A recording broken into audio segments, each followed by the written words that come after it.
Blade. Today I'm going to be painting a squad of Grey Knight Terminators.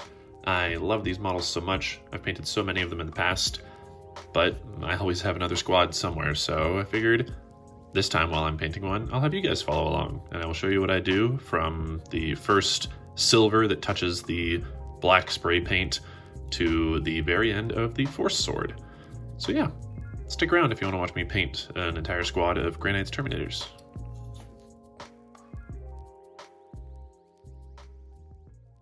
Hey Cal, do you want to go to Mark's?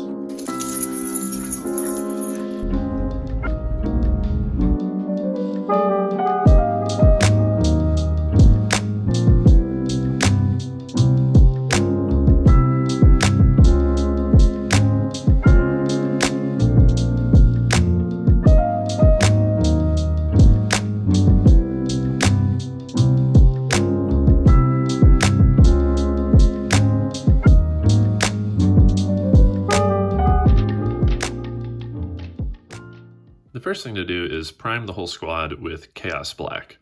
When priming, you want to make sure you've got a nice even layer all over it. You don't want to spray so that it comes on too thick. Get the can about 10 to 12 inches away, spray one layer on to the front and the back, come back in 15 minutes, turn it, spray this side and that side, come back in another 15 minutes, flip this guy onto his side, spray his back, and then another 15 minutes, flip him onto his back, spray his front. It gets every little crevice, and you're not spraying too much, so none of the details are filled in. Next step is to get lead belcher. I have so many pots of this lying around. Oh, and this one's not quite trash, but it needs a good shake and a hit to get everything onto the front there. There we go. All right, so first thing is lead belcher. We're going to get some of it onto a nasty dry brush, and then wipe much of it off, but still keeping enough on because we are going to be just dry brushing all of the armor. And we're going to do a few layers of this so that it just, there we go. It's not like most dry brushing where you're going to be very light with very little paint on the brush. You want a lot, but the dry brushing makes the painting of the armor panels go a lot quicker. We're going to go over once or twice, but see how I'm doing that so that I hit the edges of it and it leaves the like very depths of it still black. It makes it so that the, kind of gives us a little bit of shading before we even go in with any of the oils. All right, I'll do this and we'll come right back. Didn't take me very long at all. Just dry brushing across all of them to get that nice base silver. And people always ask me, why don't you just airbrush? And the reason is, I don't. I just don't. Also, before we move on, it's important to note that there are going to be points when you're doing your initial silver layer that you miss. There's a little bit of black there. There's a little bit of black into the legs there that I might have wanted to hit, but that's okay because this is just the first of a couple of layers of silver. So the next step is we're gonna get the wash on there, which is not this guy. This guy. We're gonna put, we're just gonna soak these guys in Drakenhof Nightshade. Just really douse it in this stuff. Don't be shy.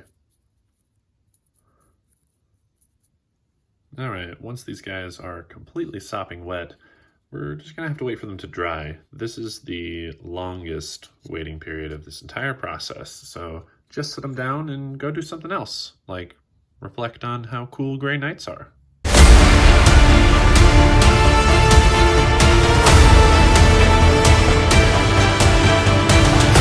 All right, now that they're all dry, they should look a little kind of dusty and darker. That's the idea. If you check out like in the greaves, you can see where it's like, it's much darker in the crevasses there. Crevices? Crevices. And that's the idea. We wanted to make the armor kind of darker, so now we're gonna go over with another coat of lead belcher, a little bit lighter than we did before. And with that second layer of lead belcher, everyone is all nice and shiny again. As I mentioned, I went over pretty soft this time, a lot softer than the first coat, because I wanted to retain that darkness down in the armor panels and whatnot. The next step is to grab, where is it? Stormhole Silver. You know what? I'm gonna try out Necron Compound, see how that works. I got my Necron Compound on here. I got most of it out of the bristles, so we're just gonna scrape it along the parts just where the light would touch. So along the top of the pauldrons here. Ooh, I'm liking that. This is an experiment. I appreciate you guys being here while I experiment with this. Ooh, I like how that looks. So it's just from above, just lightly to see like where like the sun would catch it. So there's a glint to the armor because we don't want the armor to come off too bright. I'm not a big fan of the way Games Workshop does it. Their models look beautiful, but their Grey Knights are always so shiny, like blue silver, and I want some darkness, I want some griminess to it. So anywhere that it looks like the top of these greaves right here, maybe just his knuckles. Okay. I like how that looks. Just to compare it to somebody who doesn't have a little bit of shininess on them. So this is what I do instead of edge highlighting. Edge highlighting just isn't for me. It takes a long time, and I don't really like the result. So this guy's a lot more muted, and this guy, just the tops and just the edges are a little shinier, and I think it does a lot to bring the whole model together. All right, I'm gonna do that on the rest of them. And everyone's all shiny.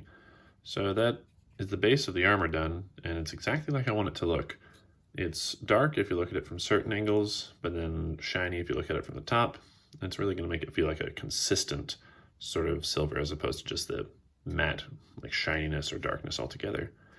But the next thing that I like to do after this is the metals. So all of the gold lettering and the trim and the actual like steel of the bolter and things like that.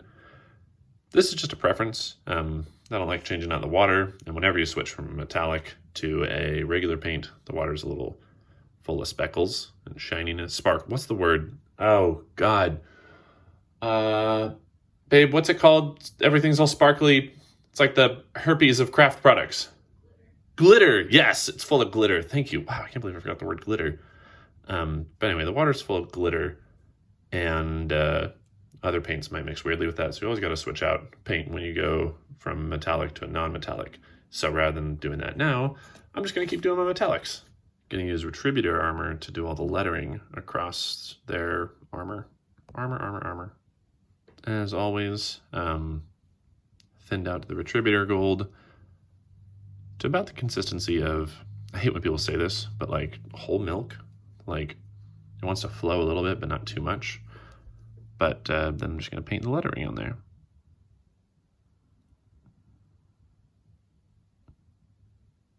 Okay, so there's all the gold detailing done. It's honestly just the lettering. I've picked out a few skulls and things across just to make sure they pop. The next thing we're going to do is brass scorpion. I'm going to put brass scorpion onto the hilt of the force sword. I'm going to use it for a little bit of details on the iconography here, for the little psychic tube things back there. Just a couple of details. It's not going to look like a lot, but it's going to help, especially having it something different than the Retributor. The more metals you get on there, the more it looks like it's actually a thing, as opposed to just paint slapped on it. Brass Scorpion is done. Notably, the things that I did, little Crux Terminatuses across them. This is, I just remember what that's called. It is called the pommel. That's the word. No, that's the pommel. This is the hilt. Anyway, the little brass plaque there, the psychic things, and some folks have some stuff on their helmets right there. Just small details across them.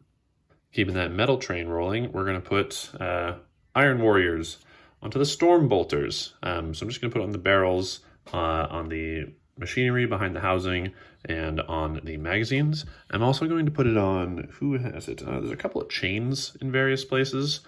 The Justicar has it hanging from his belt around that skull, and this little gentleman here has it onto the Crux Terminatus there. So I'm just going to do that real quick.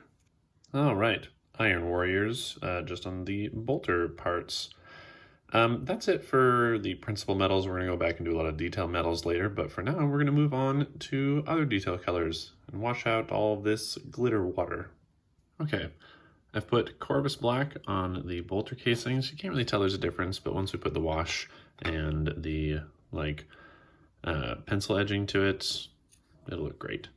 Corvus Black is my go-to black, just because it's not quite as like dark as Abaddon black, which I think is good because then you can shade it and it doesn't just look super muted and matte on a Mini. Anyway, next we're gonna do reds, and there's a surprising amount of red on Grey Knight's Terminators. The reds are all done, and this is when we really start to bring out the color in the model, obviously. So I used corn red, that is my go-to. I love corn red. It's a nice darker, sort of heavier red. I filled in a little bit of details primarily. All of the little books got a red border to them, and the handles of my force weapons, and these little tubes on the backs of their arms there. Everybody got that. We're gonna take a quick break, and we're going to put contrast into the joints. Making sure there is no red anymore on my brush, I'm going to get some black Templar contrast, and I'm just putting it in those little ridged areas in the joints there. Just let it fill itself out. I mostly do this because A, I don't want to have to go back through with another color. Contrast is very quick, and it does the job, which with that undersuit, whatever it is that the joints technically are, Black Templar breaks up the armor. It makes it so that it looks more like distinct armor plates. So this is on purpose with that. And we've also got a little bit in each of the hands. Again, just to break up all those armor pieces. And in that elbow. Okay, I'm gonna do that with each guy. Moving on to blue, Cantor blue. This is gonna be a very quick little application, just onto the like ridged outside tubes on the arms here. I found the blue and red really contrast each other very well, and they just kind of stand out. And again, give the model a little bit more life. To an extent, like the more colors you can put on a model, the more it's going to stand out on the battlefield. Obviously you want like one large color. For me it's silver and gold, but the little small details, people don't really notice them, but it catches their eyes and they appreciate them more without even knowing why they're appreciating it. Next step is Galverbach red for all of the purity seals that we see sitting around. 1, 2, 3, 4, 5, 6, 7, 8, 9, 10. All right, there's usually one hanging off of a foot or something somewhere, but I think I got them all. These boys could have been pure. Only 10 purity seals throughout the entire squad. Oh well, moving forward. Now for the double bone, we're gonna do Wraith bone for the purity seals, and we're gonna do Ushabti bone for all of the like cloth-ish bits that are all over the armor. And there's all the most of the detail colors. Yeah, look at that. Looks pretty mediocre, right? Well, check this out. Everyone's favorite Citadel wash, liquid talent, Agrex Earthshade. So yeah, I just threw a wash onto these guys, and it's always incredible how much the wash sort of like blends all the different details together. I'm really liking how they're looking. We're not done, obviously. We got a long way to go on these guys, but they're really starting to look at. If you threw a base on these, they'd be tabletop ready at this point. Oh God, don't die. Yeah, so the next thing I'm gonna do is take some of the colors I've already used and put them on top of where I've washed. So a little bit of red around the purity seals, some gold on to where I did the brass scorpion, just to bring out the details again. It's almost like, it is highlighting. It is highlighting, it's just not edge highlighting, but I am highlighting all of the metals and all the little details and stuff. So I'm gonna do that and I'll be right back. Okay, so I've gone through and sort of re-highlighted everything, highlighted things for the first time. And as a good example of what I'm talking about with this, so I went through and took gold and just touched up some of the edges of the sword hilt so that it stands out a bit more. I put a bit more wraith bone onto the purity seals just so they pop a little bit more and they aren't too muted. And I went through with a red onto the pipes here so that again they pop a little bit more. The idea is just to make it so even after shading, these details still stick out a bit. And I think it works really well. One little thing that I like to do, and the people who have watched me paint before realize this, in order to give that sort of worn metal look to the bolter casings, I take a pencil and just take the edge of it, scrape it all on the side a couple times. I like to do that all across the black on the bolter casings so that it gives it that nice sort of worn look to it. And maybe put a few scratches across that there. Really give it that effect. It also helps differentiate the metal of the bolter from the metal of the armor a bit more. Fantastic. All right, so the next step, we're going to be painting the livery. And I call this an encrunch, but I don't think anyone else ever has said that. I feel like I learned that somewhere at some point. It might be tilt shield is what people say, but that doesn't feel right. But we're going to be painting the livery on the shoulder pad and on the encrunch there. So you're going to need 2 colors for that. I like to use all through one gray because most Grey Knight's livery is red, black, and white. So what I use is all through one gray for my white, corn red for my red, and then Corvus black for my black. I'm going to apply the white first because it's harder to paint white over red than the other way around. Tragedy, my Ulthuan Gray did that thing where I didn't clean the pot afterwards and the paint dried to the outside, so it didn't seal, so it's ruined. It's too late to go get another paint pot, so instead we're going to make a substitution, and sometimes that is okay to make a substitution. Let's see what we've got. I've got a couple of options here. I can do ceramite white, I can do Corax white, but Corax white is awful, and I'm pretty sure this paint pot is even older than that other one. Oops, looks, yeah, what a terrible paint. Okay, not that. Gonna toss that to the ground as well. Let's see. We can do, I guess, ceramite white. Let's hope that there's something in there for us. Ceramite white, the classic standby, is good. Unfortunately, ceramite white is really hard to work with, but that's all right. I'm gonna use that, and it's gonna be a fun little difference. So I'm just gonna take a little bit of ceramite, not a whole lot, because we're not gonna be putting a lot of white on. It is literally just on the heraldry. I was saying livery earlier, and I think I meant heraldry. Tiny bit of water. Lovely. Okay, so let's start on this gentleman here. My particular heraldry that I put on all these guys looks the same, so I'm just gonna start making this white. Ooh, this paint pools so much. Okay, this will take a couple layers, but we'll come back. Ceramite white did all right. It's got that chalkiness that ceramite white often does to models, whereas a good example of it. It's really hard to avoid if you don't have the paint at the perfect consistency. It gets that kind of chalkiness to it, which once everything's all done, that won't be super noticeable, but it's annoying. That's one of the reasons I usually go for Ulthuan Gray. It's also an off-white, so it's a lot easier to work with, because it's not just, and the same reason that I'm not a big fan of Abaddon Black, and I prefer Corvus Black, Ulthuan Gray. It allows a lot more options because you can highlight Ulthuan Gray. You can't highlight white. Red on the livery. I'm just going to do a quick line of black around the edges of that, just so it looks really clean. So I did black around the edges of that, and then I painted the little skull on there silver because I thought that sounded fun and different.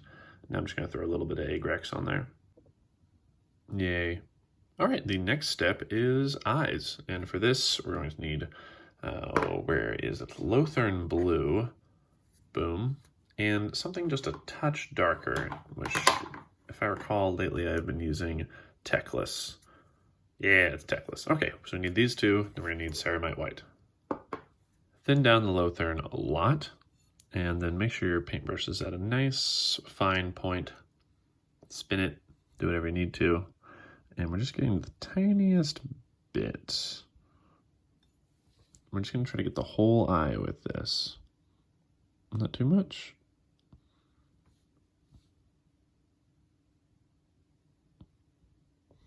Just trying to paint between the lines. And it's okay if you mess up a bit, because we're We got a touch-up step later where we're going to go over with silver. Just make sure that's all nice and even across the entire thing. But for now, take your time with it.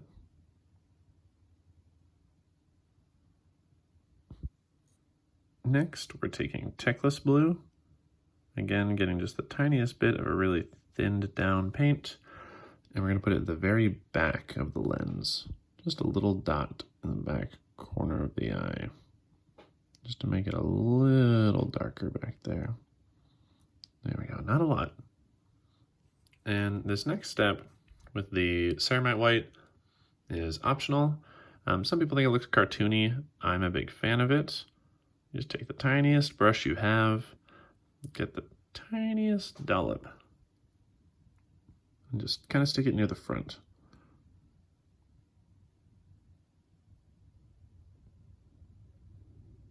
Just one little touch. I think it gives the eye a nice, almost like piercing, glowing effect. But again, some people like it from the step before. I think that's super cool, personally. And actually there, we are almost done. There are 4 steps left to this. They're all important steps, but aside from the sword itself, all these following steps are pretty easy. The first thing we're going to do is, well, I guess not the first thing, but the next thing we're going to do as far as all these steps, we are going to take a brown micron pen and a red micron pen. Ideally, they're smaller than 01, but this is all my art store had in stock. And we're going to doodle on the books and the purity scrolls, just to make it look like there's writing on there. Small details like that really make the model pop. Okay, so next is the moment that a lot of you have been waiting for. We're going to paint the Force Swords.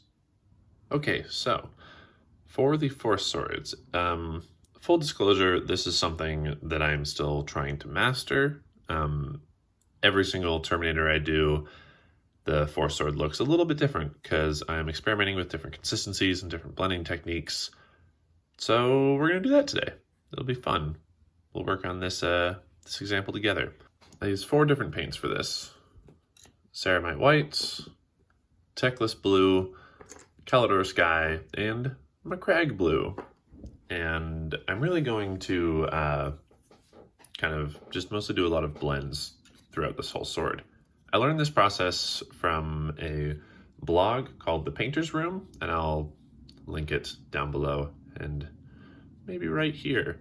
But anyway, follow that for a step-by-step guide with pictures. Again, I'm still working on it. The first thing we gotta do though is just coat the entire sword in a couple layers of Techless blue.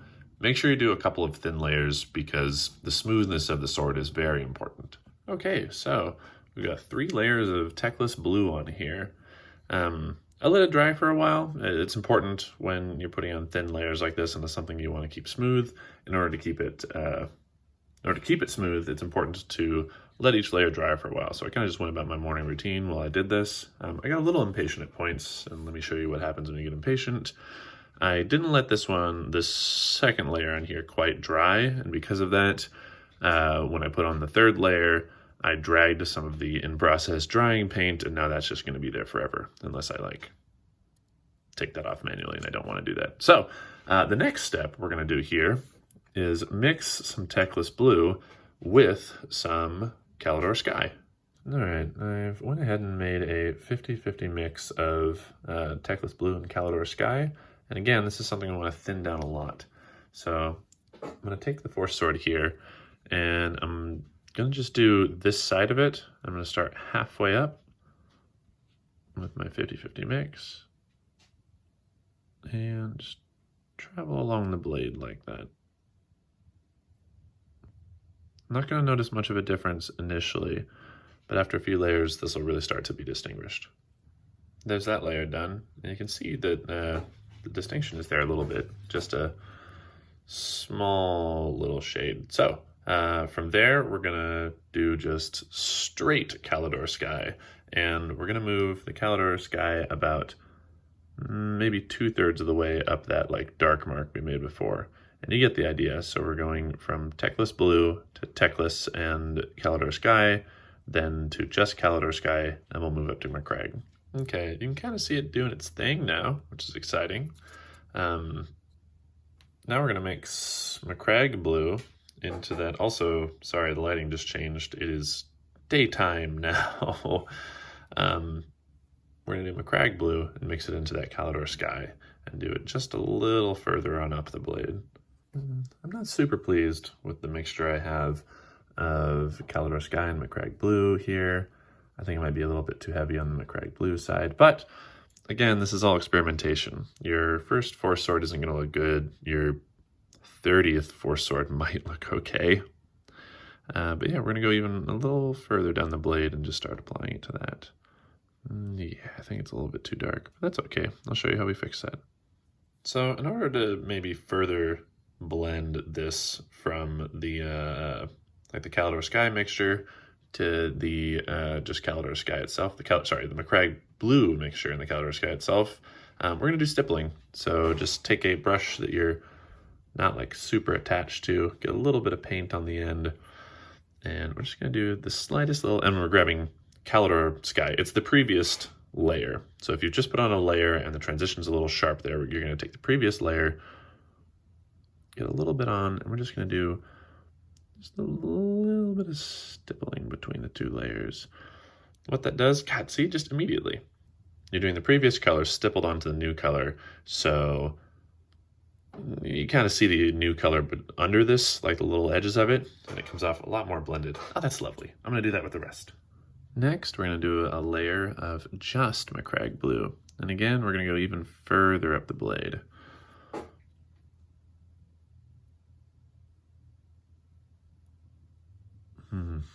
Does anyone else hold their breath while they're painting sometimes?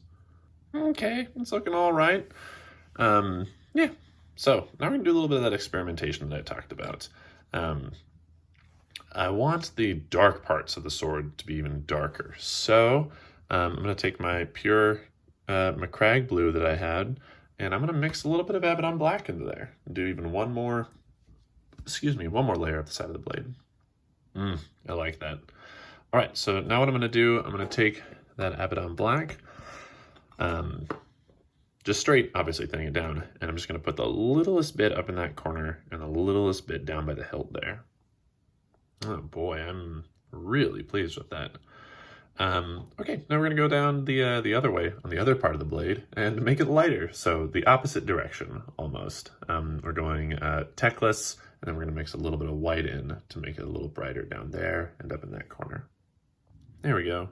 And sorry to, like, rest of the fucking owl this, but I figured you've probably got it at this point.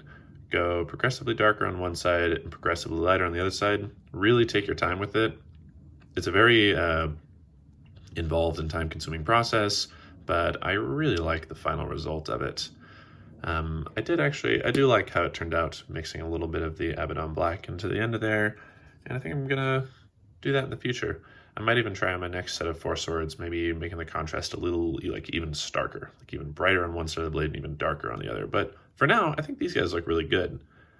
So the next step is just sort of edging the swords. Get some ceramite white again. You'll need a little bit of water this time because we're just putting a little bit of paint on the brush, not a lot. And what we're gonna do, we're gonna get most of the paint off of it. I'm just gonna run it along the very edge of the blade to make it look like sharp, like it's ready to cut, if that makes sense. Just a little bit using the side of your brush. Cool. There you go. It adds a little something to it. Just makes it stand out. Nice. And if you want, you can also do the ridge along the center there, but it requires a very, very delicate touch. And if you've had a little too much coffee, or maybe you just went to the gym, or maybe you just have shaky hands, like, it is a very delicate process that can easily ruin all of the hard work that you've put into it. But looks great once you got that done. See, it was just a very, very, very light touch. All right, and there's the Force Swords. Yeah, those are looking sick. I'm very happy with those. So yeah, 2 steps to go. The next step is doing the base for these guys. And obviously, every army has a different base. Different people do different things. It all depends on what you've got. But I want to show you what I do start to finish, so I will show you this next step. My bases are very simple. I just take some astrogranite, and I have this really shitty brush that I use to grab the astrogranite from there, and I just pour it all over the base. Once the astrogranite is dry, the next step is to get a little bit of glue on the base. I'm using wood glue, but that's just because that's what I have handy. Any PVA glue will do the trick. I'm just gonna make a little dab there.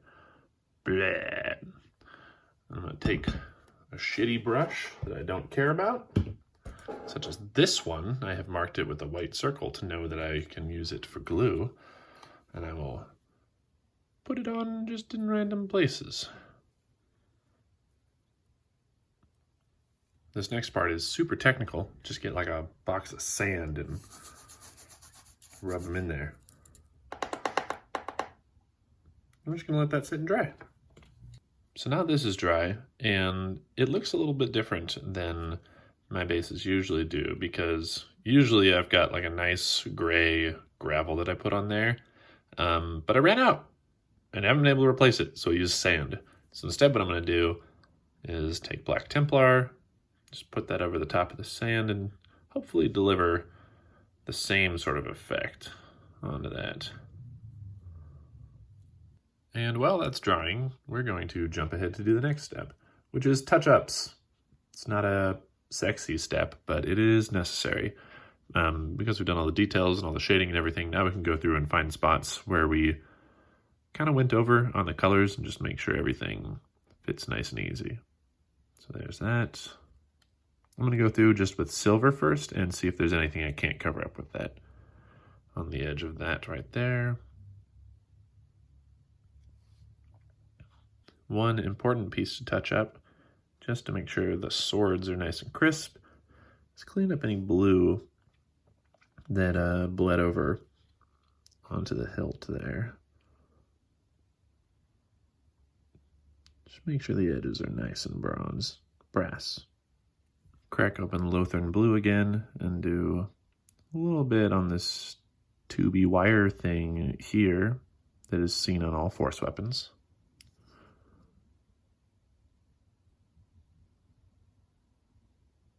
While we've got Lothern blue open, we've got our next step, which is really easy. Just get some Lothern onto the brush. Not a whole lot. I'm just gonna be, whoops, that's too much. Less than that. There we go. We're just going to be stabbing it onto the base here. Anywhere that it's gray, just to kind of get that sort of like almost glowing cold feel to it.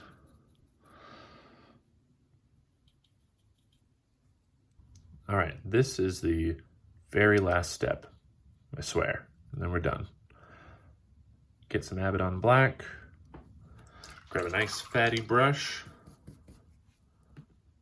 thin it out just a little bit. Nice, there we go. Get each miniature. Get a nice black ring around the base. I see so many folks who don't do this step, which just, the model looks unfinished if there's any paint leaking over onto the side. It doesn't have to be black that you rim it with, but black is a nice, easy color. And just sort of fades away into the background. And there we are. That is everything. All pretty and, oh God, done up and ready for some glamour shots. Hell yeah. Well, I hope you enjoyed following along. I hope you either learned something or enjoyed laughing at my mediocre paint skills. Thank you for watching, everyone. As always, giving a like and a subscribe really helps out the channel. And if you've watched this far, just thanks for paying attention. It's always nice to know people care. Yeah, I'll see you guys next week with something different.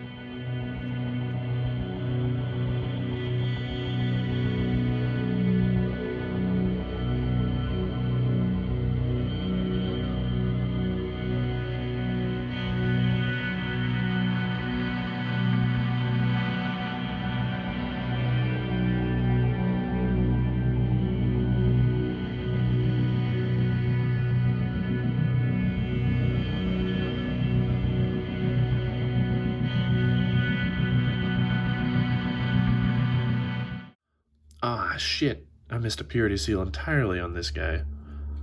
Oh, man.